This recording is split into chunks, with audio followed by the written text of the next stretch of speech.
What is going on, Schwazy gang? Today I am super excited because, well, it's not every day that you get to see a Lamborghini Gallardo Superleggera, but also sit and examine and show off all of the features of this amazing collector car. I want to give a huge shout out and thank you to Jim at the Unique Car Guy for allowing me to come and check out this beautiful car today. If you guys are in the market for a slightly used vehicle or potentially this vehicle itself, definitely check out his website. I'll put his information down in the description below. He has got a large inventory of many different cars, so if it's not this one, maybe you need something a little bit more reasonable, well, he's got the cars for you, so make sure you reach out to him. And he works with a lot of different clients across the United States. Now, without further ado, let's get started and talk about the Lamborghini Gallardo Superleggera.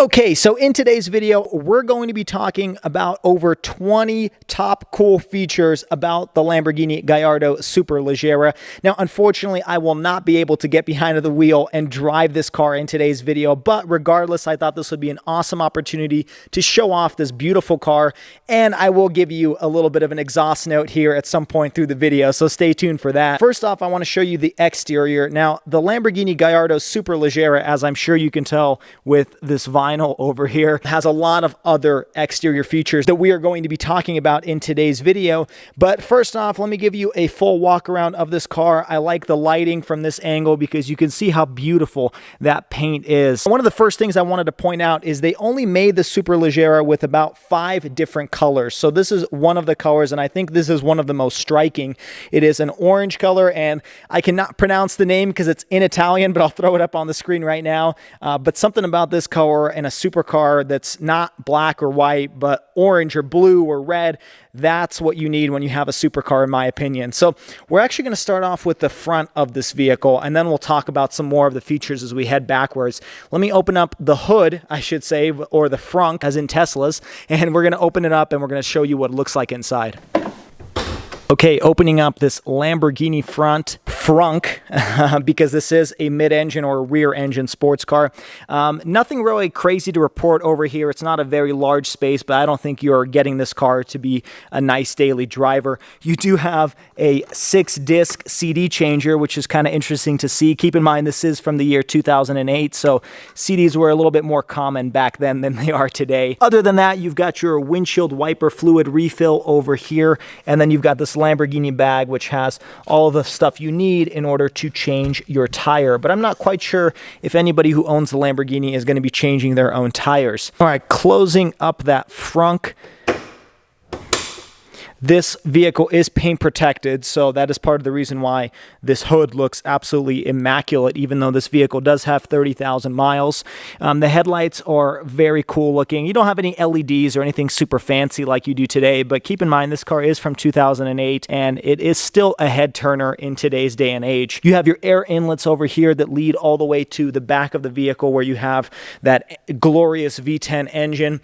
Coming off to the side, we have these carbon ceramic brakes. These were actually a $16,000 option when you bought the car brand new. So this is definitely meant for the track. It helps prevent brake fade, and it may make it a little bit difficult to drive in daily driving, but I have a feeling that anybody who buys this car with carbon ceramic brakes doesn't really mind because it does add for additional stopping power over the traditional brakes that you get on the Gallardo. Now let's briefly touch upon some of the features that you get with the Superleggera trim. First and foremost, this is about a $30,000 option when this car was brand new in 2008. And essentially what this did was it made the car about 150 or so pounds lighter than the standard Gallardo. And on top of that, it also added 11 horsepower. Now, we'll talk about that when we get to the rear of the vehicle where we show off the beautiful engine. But the lighter weight mixed with the more powerful engine led to a more powerful vehicle that had a quicker 0 to 60. Okay, so now let's talk about exactly how they were able to shave off about 150 pounds. And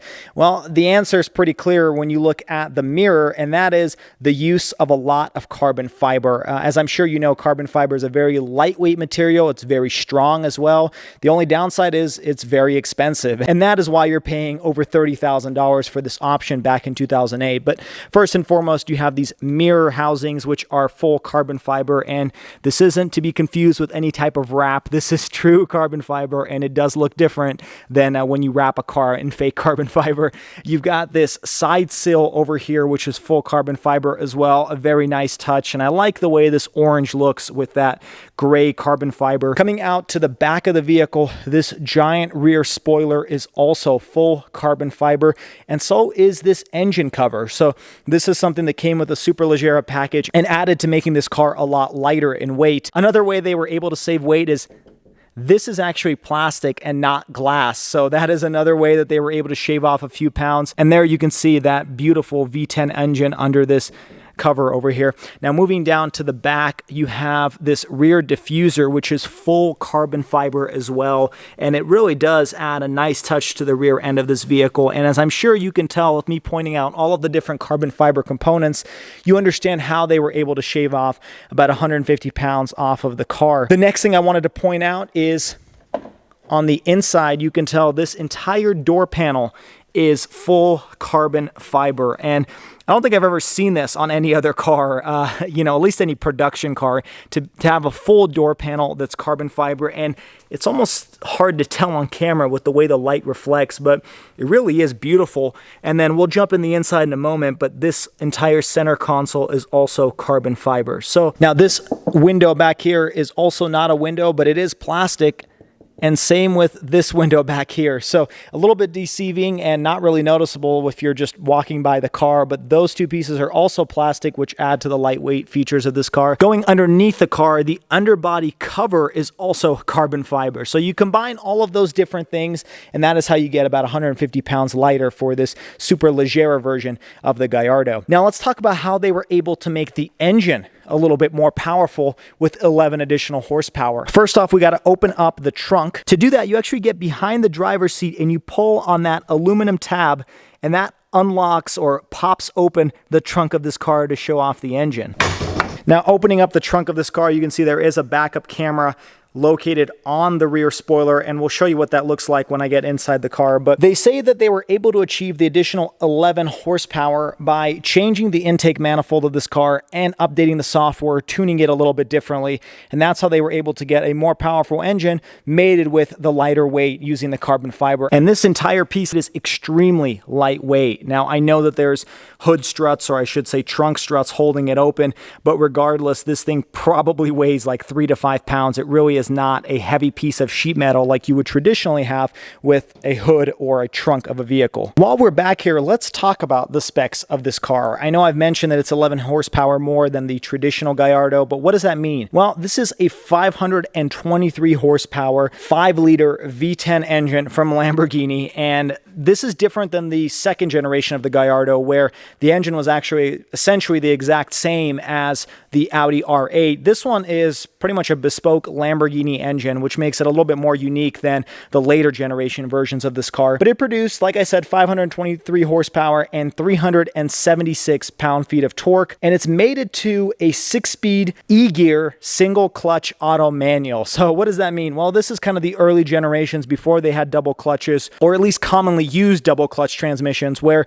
this is essentially a manual transmission, but they do have an automatic mode, and you do control it with these paddle shifters on the left and right side of the steering wheel. Now, one thing to note is this vehicle did come with a manual transmission. I believe it was a 6-speed manual, and you could opt for the manual for the exact same price as the automatic. It was not any cheaper, not any more expensive, but the fact is the majority of people purchasing this car bought it with this e-gear auto manual transmission, and there's only probably like 5 or 10 that ever sold in the manual, and those cars are going for an even higher premium. So chances are, if you have one of those in your garage, you could probably sell that car and get a pretty nice house. Now, the transmission sends power to all 4 wheels. So this is an all-wheel drive car, and that means you can drive it in the snow. No, I'm just kidding. You probably never want to drive this when it's even remotely wet, but this does send power to all 4 wheels, and that's what adds partially to the weight of this vehicle. It is a little over 3,000 to 3,500 pounds, depending on what statistic you're looking at. There's not too much information on that, but it is still heavier than some of its Ferrari competitors. But nonetheless, the carbon fiber does help it reduce the amount of weight and increase the power to weight ratio. So aside from those two things, the Superleggera also tuned the suspension a little bit differently. So this rides different than the regular Gallardo. And from my understanding, the exhaust actually sounds different than any other Gallardo. So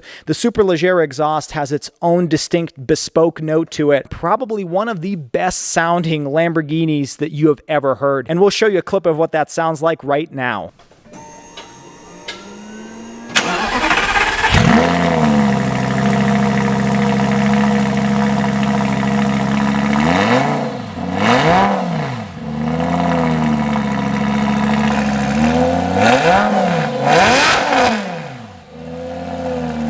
So what does the combination of all of these things mean when it comes to real life performance? Well, the top speed of this car is 196 miles per hour. It also does 0 to 60 in about 3.5 seconds. Now that's about half a second or almost half a second quicker than the regular base Gallardo. So if you really want the most extreme version of the Gallardo of 2008, this is the car you go for. Now this is not just your regular daily driver. This is pretty much a full-on race car. From the way it sounds, to the carbon fiber used throughout the entire interior and exterior, to that e-gear transmission that's really best suited for race car driving or track experiences. That is what this car is for. This isn't just your daily driver. And well, chances are if you're shopping for a car like this, you probably have a regular daily driver in your garage. Now let's talk about the rarity of the Superleggera, because I've already mentioned what it includes, but I haven't really talked about how many of these were ever made. In 2008, they only made a little over 600 of these specific cars. To give you a frame of reference, over the entire course of the Gallardo's existence, they produced a little over 14,000 models. So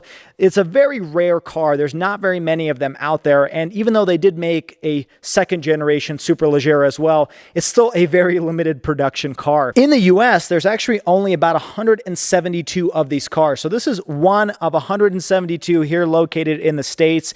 And this may be one of probably 10 that are actually for sale right now, if not less than that. So if you guys are interested in this car, like I said, make sure you check out the website for Unique Car Guy and reach out to him if you are in the market and have the cash, obviously, to do so. What makes the Gallardo interesting is this is really the first Lamborghini with Audi's influence or Volkswagen's influence, because Volkswagen acquired Lamborghini in 1998, and the Gallardo was technically the first vehicle that was under their supervision. The Murcielago that came out in about 2001 or 2002, that one had a little bit of German influence to it, but it really wasn't a German car. This one, for the most part, is German, and especially when we jump inside, you'll notice the German influence on the interior, but at the same time, the engine is really Italian. You don't really have very many V10 cars in Germany. That's really a traditional Lamborghini thing and a traditional Italian thing. And so you kind of have the best of both worlds. You have a little bit of Italian influence on the design and the engine engineering, and then the inside components are very German. And so there's a lot of newer amenities that this car came with that many cars in 2008 didn't have, let alone supercars of this price point. Now, some may see that as a negative, having the German influence on an Italian supercar, but I personally don't, because I think Lamborghini exists today partially because they were acquired by a German car, especially Volkswagen with a lot of cash in its pockets. It was able to revive the brand and bring something a little bit new and different.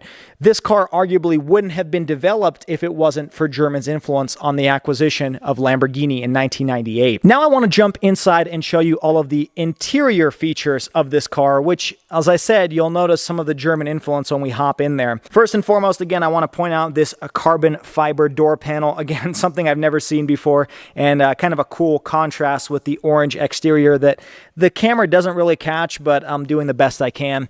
Something I've noticed here, and I don't read Italian, so I can't say I understand this, but I'm guessing this is when the vehicle was actually built. It is June of 2007. Now, this is a 2008 model year, but I believe it was built in June of 2007. So that's kind of a nice touch. It says Superleggera here in case you were confused by the carbon fiber door panel. And let's jump inside to show you what the seats look like. Now, this is full Alcantara. Same on the steering wheel, same on the dash, on the seats. This is something unique to the Superleggera package. And it's actually funny, the European sports cars had a slightly different seat. I think they had a little bit more carbon fiber to them, but the ones shipped to North America or to the United States, those ones had this type of seat. And I gotta say, it looks really cool and really comfortable. You've got this cool orange color that matches the exterior of the vehicle. And I'm not sure if they changed this depending on the exterior color. I imagine they did, but regardless, the orange matches really well with the outside.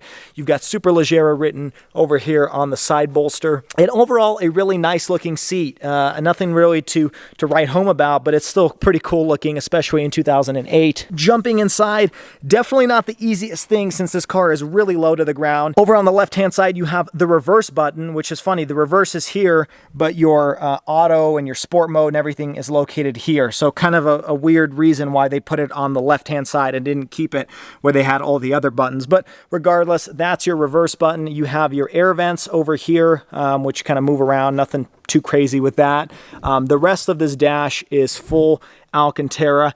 You've got 3 more vents over here, another one over there, and then these are some of your gauge clusters. And let me put the ignition key in so you can see how they look. Speaking of keys, before I move forward with that, this is kind of funny looking because this looks just like essentially a Volkswagen or Audi key from the late 2000s. You've got this switchblade style design to it, and I used to have a Volkswagen Jetta that pretty much had this exact same key, except it was a little bit more squared off, and this one looks like it has a little bit of a swooping line to it up here in the left-hand corner. But nonetheless, this is really kind of funny looking that this matches the Lamborghini, because not that I know what other Lamborghini keys look like, but this looks to me a lot like a Volkswagen key. Anyways, opening up this key and putting it into the ignition, this does not have push-button start, but very few cars did in this time period. It's cool to hear the engine powering up when you first get into this thing. It sounds like a jet engine or something. Let me close the door so it doesn't keep beeping at me. Going back to these gauges, it's a little bit hard to see on camera, but the first one on the left is your engine oil pressure. I believe the middle one is your transmission temperature. I could be mistaken. And then the one on the left is your battery voltage. You also have a few more gauges on this digital display over here. Really not too bad for the year 2008, especially for a supercar where air conditioning was kind of a big ask for some of these vehicles. So the center has a pretty decently sized, probably 2.5, 3-inch iPhone size screen. But in days where there were really no digital displays at all, it's kind of refreshing to see that. Nothing too crazy here. You've got your engine oil temperature over on the left. This one is your engine oil pressure. This is your engine oil temperature. That's why I believe that middle gauge is actually your transmission temperature. You've got your tachometer over here with your date, time, and on the right-hand side, you have your speedometer, which goes up to 210 miles per hour, although, like I said, the top speed of this car is 196. You've got your odometer there. This has 31,160 miles, and then this shows you what gear you're in. On the right-hand side, this is just to go through and shuffle through the different menus that you have. So has your brake light, coolant, your oil, your brake wear. It shows you the e-gear. I don't know what exactly it shows you, but it shows you that. Then your miles per hour 2, all-wheel drive mode. I'm not sure what that sign is. I have no idea what that little pedal thing is, and then it kind of just shuffles through all of that. So a very simple center display gauge that I don't think anybody really played with, but still something new, especially for a Lamborghini of this time period. Then you've got different lighting modes, and then you can change your trip odometer settings over there. On the left-hand side, this This is just to shuffle through the date and the time and make changes as necessary. That pretty much wraps up the center display console in the dashboard. You have a steering wheel over here, which, like I said, is Alcantara. It's got a flat bottom with carbon fiber over here, really nice touch. No steering wheel buttons, none of that in this car because, well, if you're driving this vehicle, you probably aren't really caring too much about the radio. Coming over to the center display, this is where I think you have a lot of German influence. I mean, this to me looks a lot like any Audi or Volkswagen of this time period. You've got dual zone climate control, which I think, I could be wrong, but this is a first for a Lamborghini where you have a dual zone climate control system, different fan speeds for each side, which is really nice. This button down here is where you change the different modes of where the fans are blowing out of. These are just some blank buttons, which is kind of funny for a car of this price point to have any blank switches, but it does have blank switches over here. You've got the on off to turn the entire system off. Got the return button and pretty much the same features on this right hand side for the passenger. Moving up a little higher, you've got your automatic windows. Automatic windows in a Lamborghini, which is also a pretty cool feature. You've got your headlights on and off. These are, my understanding, are fog lights. You've got your hazards. You've got your electronic stability control. This is a button to open up your gas tank, which is cool. Usually you see it on the driver's side door. And this is the passenger window. So all of those switches work. They work really well. Jumping up to this infotainment screen, which is pure German in my opinion. It's kind of cool. You've got this button over here that opens it up in very German-like style for your DVD/CD player. So there's a single disc over here, and then like I showed earlier, there's the 6 disc up in the front. You can also put SD cards if you'd like. FM, AM, CD, SD. This is just your name directory for your phone. So you can hook up your phone here via Bluetooth. That's a pretty cool feature, especially in 2008. This is your navigation. This just gives you some information on your navigation. This is your car system, which really just shows you what version. And then your setup, there's no options available. And maybe that's because the car isn't turned on, but nonetheless, we're not here to examine the infotainment screen. One quirk about the interior is the volume knob, and this was actually a quirk of a lot of Volkswagens from this same time period. Is, as you can see, the power actually shifts around with the way you're spinning the volume knob. So rather than have the volume stationary in the middle and then have the knob move around it, it moves the power with it. So it's just kind of a funny quirk of the interior, and Volkswagens did this as well. This is how you control your different menus. So, you know, you push the left and right quadrants of the screen, and then the knob is how you shift through the menus. So similar to like an iDrive system in a BMW, except instead of having it down here, you have it up here with this knob. Again, not very many people would, I assume, play with this feature when they have a Lamborghini Superleggera, but regardless, you have that, and it's a nice feature to have when you're paying this much for a vehicle. So that pretty much finishes off this top portion of the center console. Coming down to this bottom portion, this is how you control the automatic mirrors, so the left and the right. Again, you have some blank switches here, which is kind of funny to see on a car of this price point. And then this was kind of a cool feature that I said I'd talk about later. You can push this button and it shows you the backup camera, and I gotta say, this backup camera quality isn't that much worse than a lot of cars in today's day and age. My 2018 Toyota RAV4 had about the same quality of a backup camera, and this is 10 years older than that car. So kind of a nice feature to have, and it's cool to be able to turn on a backup camera whenever you want to, rather than have it on whenever you push the reverse button. So I like that. I wish more cars had that. This button actually regulates the lowering and lifting of the front end of the car, especially when you're pulling into steep driveways. That's a really nice feature to have, and I'm glad they had this in a car from 2008. Moving further down, this is kind of the drivetrain selector, where you can put it in auto mode or you can keep it in manual by using these paddle shifters that are located behind the steering wheel. And surprisingly, they are not carbon fiber, which I would expect the Superleggera would have carbon fiber paddle shifters, but these are not carbon fiber, but nonetheless, they're like a really nice aluminum or whatever material they are. They feel really good and they kind of slap back really nice. So it's a very nice material. I'm just surprised it's not carbon fiber like you would have in a lot of modern sports cars.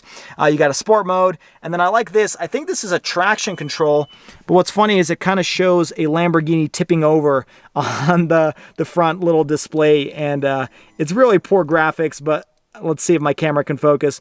But it is still kind of funny looking. It looks like you're flipping over a Lamborghini. And, well, I guess what else can you ask for from a display from 2008? But that's kind of a funny feature right there. Nothing else to report here. You've got more carbon fiber. There's nothing else that opens up here aside from your handbrake. And then moving back, you have this open tray back here, which does not have any cover to it. I'm guessing because of weight savings, or maybe that's just their excuse. But you can actually still fit a pretty decent sized smartphone. Mine's a pretty large smartphone, and it still fits back here, even though they didn't really have large smartphones back in 2008. So it's a pretty decently sized compartment. I just wouldn't put any valuables in here because you can't cover it. Going over to the passenger side, again, more Alcantara. You do have an airbag, and nothing really to report that's different on the passenger side. Still the same carbon fiber. You do have the controls for locking and unlocking your car over here as well. And it makes this nice little sound to it. Another thing I wanted to point out about the seats as we're getting out of the vehicle, or at least attempting to get out,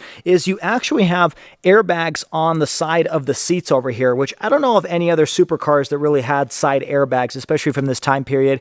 And you also have automatic seats, which is really unusual for a supercar. So as you can tell, this car came with a lot of cool features that many 2008 era Audis would come with, like a decent infotainment screen with navigation. You have backup camera. You've even got side airbags. Those are all things that you would not expect from a supercar, especially one like Lamborghini.